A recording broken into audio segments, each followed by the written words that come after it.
और इस वक्त आप ये तस्वीरें कानपुर की देख रहे हैं, जहां पर योगी आदित्यनाथ शुभम के घर पहुंचे हैं।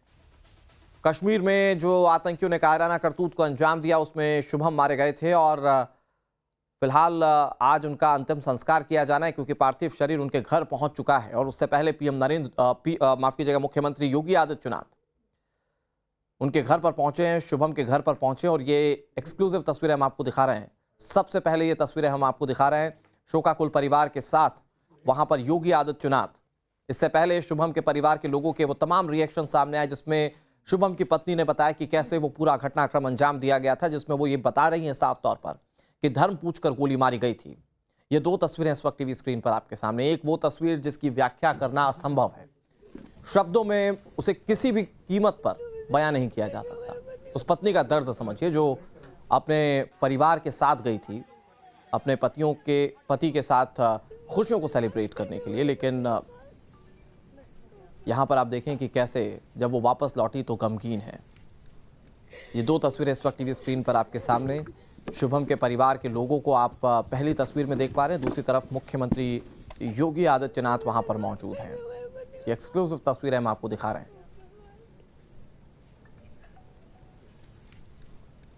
जाहिर बात है कि मुख्यमंत्री वहां पर शोकाकुल परिवार के साथ बातचीत करेंगे, ढांढस बंधाएंगे, इस मुश्किल घड़ी में उनका साथ देने की बात कहेंगे। लेकिन परिवार जो है वो पाकिस्तान से बदला चाहता है।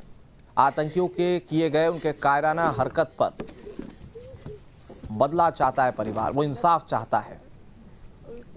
शुभम की पत्नी ने जो बातें बताई वो वाकई में बहुत हैरान करने वाली हैं, क्योंकि अब तक कहा जाता था कि टेररिज्म की कोई जात नहीं, कोई धर्म नहीं, लेकिन यहाँ पर धर्म देखकर गोली मारने के बाद लोग काफी ज्यादा हैरान भी हैं, परेशान भी हैं, और इस आतंकी हमले का बदला लेने की बात कह रहे हैं। और मृतक शुभम की पत्नी उस वक्त, जिस वक्त ये घटनाक्रम हुआ, जिस वक्त ये आतंकी हमला हुआ, उस वक्त शुभम के साथ मौजूद थी। उन्होंने जो आप बीती बताई वो आपको सुनाते हैं। पीछे से आया और उसने गोली साइड में रख के उससे पूछा, हिंदू है कि मुसलमान? मुसलमान है तो पहले कलमा पढ़ के दिखा। जैसे हमें पता ही नहीं, हम पीछे पलट के देखे हो क्या रहा है, हम उसकी तरफ स्माइल करके पूछे, भैया क्या हुआ? यार हिंदू है मुसलमान? मैंने कहा हिंदू। मार दिया, मार दिया। पहली गन उसी पे चलाई, उसके बाद 70 लोगों को मार दिया। क्यों मार दिया? हिंदू मुसलमान करके हमारे पति को मार, बस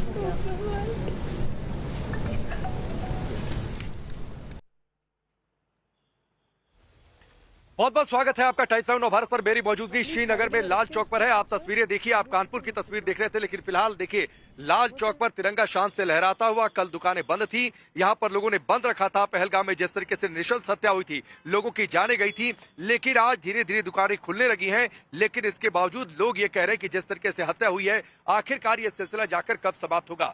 लेकिन फिलहाल आज की जो सबसे दुखद तस्वीरें सामने आ रही हैं, वो तस्वीरें हैं अलग अलग शहरों से। जब पहलगाम हमले में जिन लोगों की जाने गई, उनके पार्थिव शरीर घर तक पहुंच रहे हैं, वहां पर मातम है, लोगों का रो रो कर बुरा हाल है, लोग आक्रोशित हैं और लोग दो टूक ये मांग कर रहे हैं कि इस बार पाकिस्तान को कड़ा सबक सिखाया जाना चाहिए। लोग इस बात की मांग कर रहे हैं कि इस बार ऐसी कार्रवाई होनी चाहिए कि इस समस्या का समूल नाश हो जाए। लेकिन फिलहाल इस वक्त की सबसे बड़ी तस्वीर है उत्तर प्रदेश के कानपुर से, जहां पर मृतक शुभम का पार्थिव शरीर उनके घर पहुंचा हुआ है। उनकी पत्नी, उनकी मां का रो रो कर बुरा हाल है। लोग सदमे में है। उनकी पत्नी बार बार इस बात की चर्चा कर रही कि किस तरीके से ये पूरी आतंकी घटना हुई, कैसे आतंकी आए, किस तरीके से वहां पर लोगों को मौत के घाट उतार दिया। लेकिन फिलहाल ये तस्वीरें मुख्यमंत्री योगी आदित्यनाथ की वहां पर मौजूदगी, सभी अपनी भावभीनी श्रद्धांजलि दे रहे हैं। लेकिन इन सबके बीच एक अलग अलग तस्वीरें भी हम आपको लगातार दिखाते रहेंगे। अंतिम यात्रा शुरू हो गई है देश के अलग अलग शहरों में, जहां पर पहुंचे हुए हैं मृतकों के पार्थिव शरीर। मनीष हमारे सहयोगी लगातार कानपुर में मौजूद हैं, मनीष का रुख करेंगे। मनीष, लोग आक्रोशित हैं, लोग गम में हैं, लोग सदमे में हैं। उनकी पत्नी बार बार इस बात की चर्चा कर रही है कि किस तरीके से वो लोग आराम से बैठे हुए थे, मैगी उन्होंने ऑर्डर किया हुआ था, और अचानक से एक आतंकी आता है और किस तरीके से गोलियां बरसाता है। उनसे उनका परिचय पूछा जाता है, बहुत सारी बातें हैं। लेकिन फिलहाल आप बताइए, वहां पर मुख्यमंत्री योगी आदित्यनाथ की मौजूदगी क्या आप देख पा रहे हैं? वहां पर अंतिम सफर है ये शुभम का, लेकिन इसके साथ ही एक अंतिम प्रण भी है इस देश का, और प्रण ये है कि इस बार कठोर कार्रवाई होगी और इसकी शुरुआत एक तरीके से भारतीय सरकार के फैसलों से शुरू भी हो गई है। देखिए बिल्कुल राकेश, लोगों में बड़ा आक्रोश है। आप नारेबाजी सुन पा रहे होंगे मेरे पीछे, पाकिस्तान नष्ट हो, पाकिस्तान मुर्दाबाद के नारे मुख्यमंत्री जब पहुंचे तब से लग रहे हैं। लोगों में गुस्सा है, उन्होंने अपने गांव के बच्चे शुभम को खोया है और ये समस्या लगातार वो देखते सुनते आ रहे हैं। ऐसे में अब इस समस्या का खात्मा होना चाहिए, खात्मा ऐसा हो कि पाकिस्तान की आने वाली जो पीढ़ियां हैं वो उसे याद रखें, इतिहास में वो दर्ज हो कि कैसे हिंदुस्तान ने इंतकाम लिया था। वो बातें यहाँ लोगों के मुंह से सुनाई दे रही हैं। अभी मुख्यमंत्री योगी आदित्यनाथ पहुंचे हैं, राज्य सरकार के 2 मंत्री भी उनके साथ हैं। परिवार के बीच उन्हें ढांढस बंधा रहे हैं मुख्यमंत्री योगी आदित्यनाथ। पत्नी भी मौजूद है, उनके पिता भी मौजूद हैं। जब से पार्थिव शरीर आया था, मुख्यमंत्री लगातार परिवार के संपर्क में थे, उनके पिता से बातचीत भी की थी। पिता ने कहा था कि उनके बेटे के पार्थिव शरीर को जल्द लाने के यहाँ इंतजाम किए जाए। तो मुख्यमंत्री के हस्तक्षेप से कल देर रात यहाँ पर शव पहुंचा है और अब मुख्यमंत्री मौजूद है, ढांढस बता रहे हैं, सांत्वना दे रहे हैं, शुभम को श्रद्धांजलि भी दी है। लेकिन बड़ी जो मांग यहाँ से उठ रही है कानपुर से, शुभम के परिवार वालों की, शुभम के गांव वालों की, कि पाकिस्तान के खिलाफ सख्त एक्शन लेने का समय है। निर्दोष सिविलियन की जो मौतें हुई हैं उसका बदला लिया जाना चाहिए। बदला ऐसा हो कि पाकिस्तान ऑक्यूपाइड कश्मीर भी भारत का अंग बन जाए। अखंड भारत की जो बुनियाद, जो सपना देखा जाता था, अब समय आ गया है कि अखंड भारत बनाया जाए ताकि इन आतंकियों का, पाकिस्तान के जो नापाक कोशिशें हैं उन पर संपूर्ण विराम लग सके। तो वैसी बातें यहाँ के लोगों के नारे में समझी जा सकती हैं। हालांकि पूरा गांव दुखी है, किसी को उम्मीद नहीं थी कि शुभम वहां छुट्टियां मनाने गया था, कश्मीर की जो खूबसूरती है उसे निहारने गया था और एक बदसूरत हादसा शुभम और उसके परिवार वालों के साथ होगा। मां बदहवास से कुछ कह पाने की स्थिति में नहीं है। मनीष, जो तस्वीरें इस वक्त हमने टेलीविजन स्क्रीन पर रखी हुई है, मुख्यमंत्री योगी आदित्यनाथ वहां पर लगातार जो शुभम के परिवार वाले हैं, उनकी पत्नी है, उनकी मां है, उनसे लगातार मिल रहे हैं। परिवार वाले बता रहे हैं, उनकी पत्नी ईशान्या ने बताया कि आखिरकार किस तरीके से यह हमला हुई, किस तरीके से वहां पर पर्यटकों की भीड़ थी, कैसे वहां पर आतंकी आए, जो उन्होंने अपनी आंखों देखी, उनको महसूस हुआ, जो उन्होंने देखा हुआ था, जो उनके ऊपर बीती, अपना दुख और दर्द मुख्यमंत्री योगी आदित्यनाथ को बता रही हैं। और आप बिल्कुल ठीक बात कह रहे हैं कि दुख और दर्द इतना बड़ा है कि वहां पर पर्यटकों की भीड़ थी, पर्यटक पहुंचे हुए थे कि वो पहलगाम की वादियों का आनंद ले सके। लोग पहुंचे हुए थे अपने फैमिली के साथ क्वालिटी टाइम बिताने के लिए। उन्हें ये नहीं लगा था कि ये क्वालिटी टाइम उनके जीवन का आखिरी समय साबित हो जाएगा और किस तरीके से ये नृशंस हत्याकांड उनके सामने होगा, आतंकी हमला इस तरीके से उनके सामने होगी। और सबसे बड़ी बात है कि जो उनकी पत्नी ने बताया, जो हमने बयान भी सुनवाया कि किस तरीके से उनकी धार्मिक पहचान पहले पूछी गई और उसके बाद उनको मारा गया। 27 लोगों की जान गई है।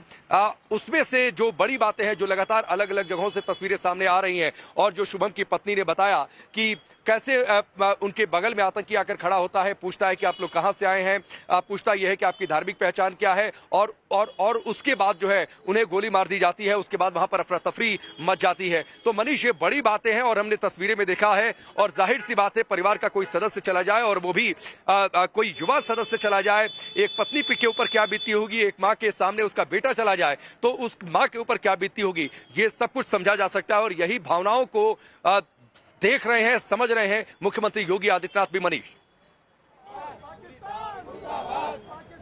बिल्कुल राकेश, वही जो दर्द है उनका दर्द बांटने की कोशिश है। हालांकि इस दर्द को कम नहीं किया जा सकता, लेकिन फिर भी अपनी ओर से कोशिश है। लोग बड़े नाराज हैं, आक्रोश लोगों में देखने को मिल रहा है। नारेबाजी, उन्होंने, आतंकवादियों ने किसी से नहीं पूछा कि तुम ब्राह्मण हो, कि तुम क्षत्रिय हो। उन्होंने पूछा तुम हिंदू हो कि मुसलमान हो। धर्म के नाम पर आतंकवाद करने का पहला मामला एक बार समझ में आया है। निश्चित रूप से पाकिस्तान को माकूल जवाब देने के लिए प्रधानमंत्री जी तत्पर होंगे। मेरा माननीय प्रधानमंत्री जी से आपके चैनल के माध्यम से एक आग्रह है कि उन्हें ऐसा सबक सिखाएं कि पूरा विश्व एक बार देखे कि भारत इजराइल से कम नहीं है, भारत अमेरिका से कम नहीं है। आतंकवादियों के साथ साथ आतंकवाद का भी समूल नाश करने की आवश्यकता है। पीओके को वापस लेने का और बलूचिस्तान को स्वतंत्र राज्य बनाने का यह सही समय है। यह बिल्कुल अभी नहीं तो कभी नहीं, निश्चित रूप से अभी नहीं तो कभी नहीं। आप क्या कह रहे हैं साहब? हम ये कह रहे हैं कि जितना संगठन है इसको समाप्त कर देना चाहिए प्रधानमंत्री जी को, ताकि दोबारा हमारे हिंदुस्तान में ऐसी हरकत न करें। बस समूल नाश होना चाहिए पाकिस्तान का।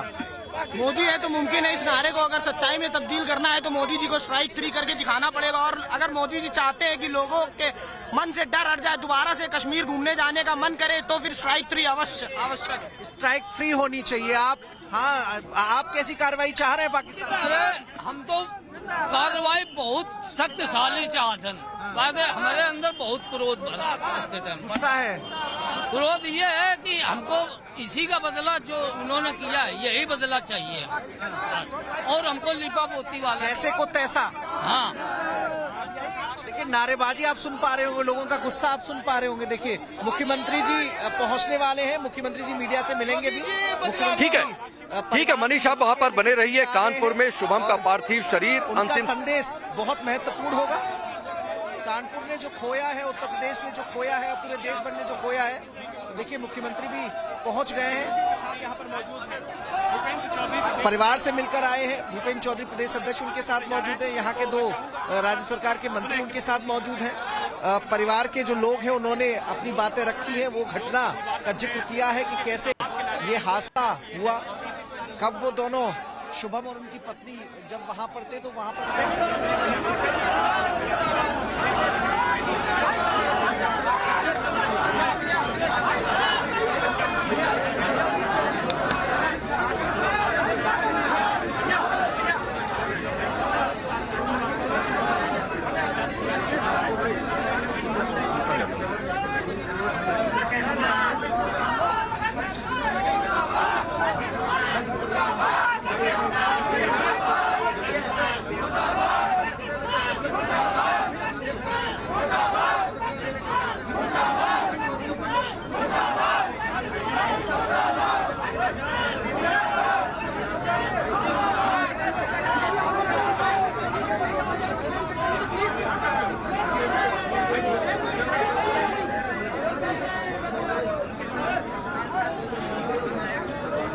मित्रों,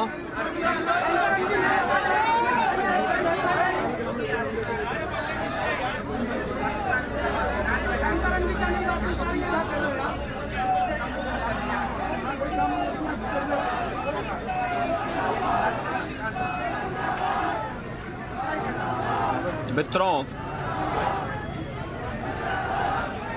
22 अप्रैल को पहलगांव कश्मीर के अंदर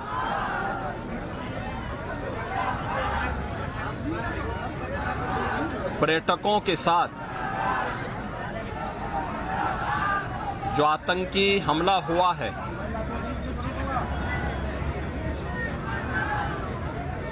कानपुर का एक परिवार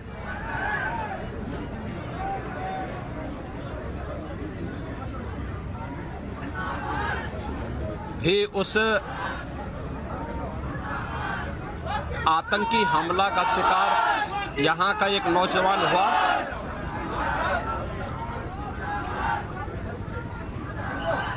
शुभम द्विवेदी 2 महीने पहले ही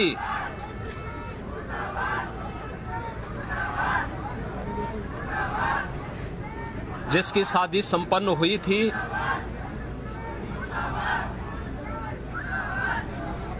यह पहलगांव का आतंकी हमला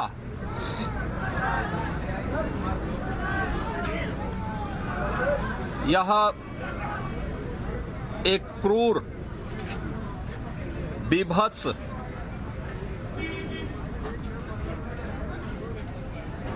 कायराना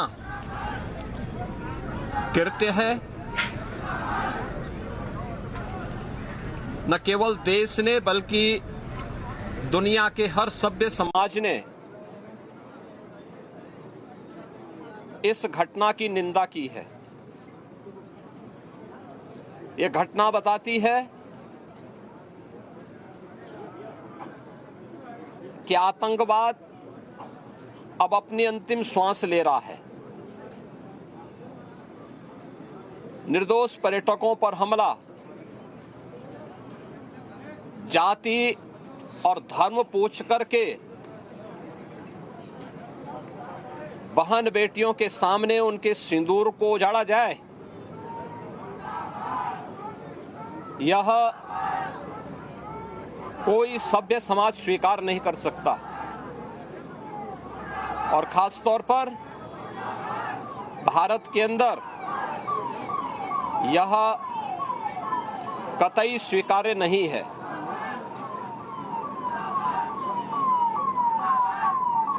भारत सरकार की आतंकवाद और उग्रवाद के प्रति जीरो टॉलरेंस की जो नीति रही है,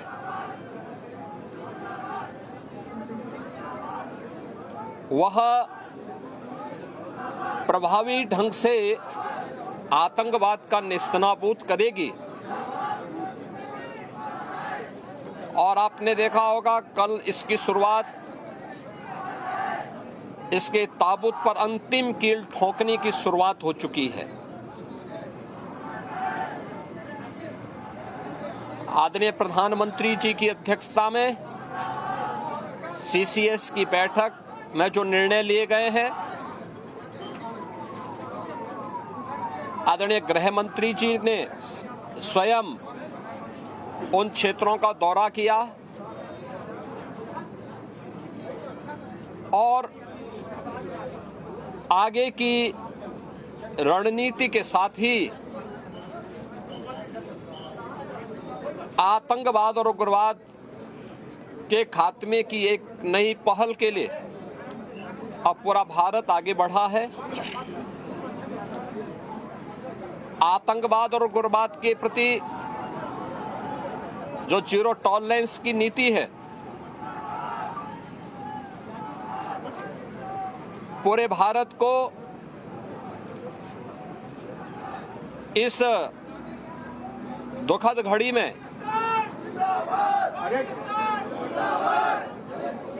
प्रधानमंत्री मोदी जी के नेतृत्व पर विश्वास करना चाहिए। मैंने अभी शुभम द्विवेदी के परिवार के सभी सदस्यों से मुलाकात की है। उनके पूज्य पिता से मेरी कल भी बात हुई थी और रात्रि में ही उनकी बॉडी यहां पर आई है। पार्थिव शरीर अंतिम संस्कार की प्रक्रिया के लिए अब आगे प्रस्थान कर रहा है। परिवार दुखित है। शुभम द्विवेदी परिवार का एकमात्र पुत्र था।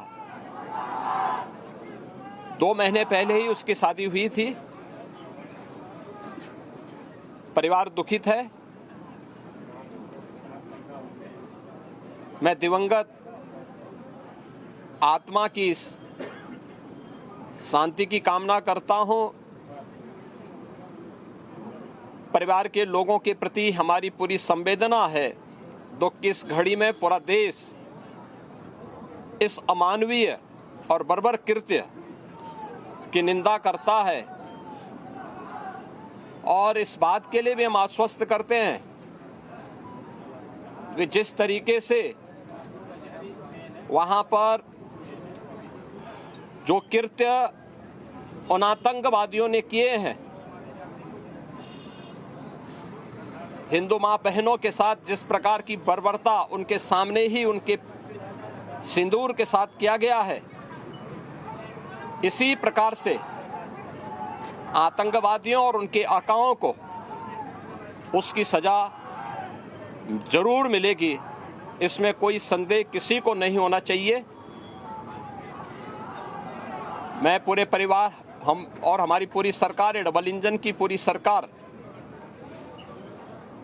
पीड़ित परिवारों के प्रति साथ खड़े हैं। याद रखना, ये डबल इंजन की सरकार है और ये सरकार इस प्रकार की किसी भी बर्बर और अमानवीय आतंकी घटना को लेकर, उग्रवादी घटना को लेकर के जीरो टॉलरेंस की नीति के तहत कार्य करना जानती है। यह वह सरकार नहीं जो आतंकवादियों पर दायर मुकदमों को वापस लेती हो या वहां पर भी अपना वोट बैंक देखती हो। पूरी सख्ती से ऐसे तत्वों के विषैले फनों को कुचलने का कार्य होगा जिन लोगों ने आतंकी घटना को अंजाम दिया है या इस साजिश का हिस्सा बने हैं। यह जीरो टॉलरेंस की नीति देखने को मिलेगी और हर व्यक्ति इस घटना के जो परिणाम अब सामने आएंगे उसको भी देखेगा। धन्यवाद जी।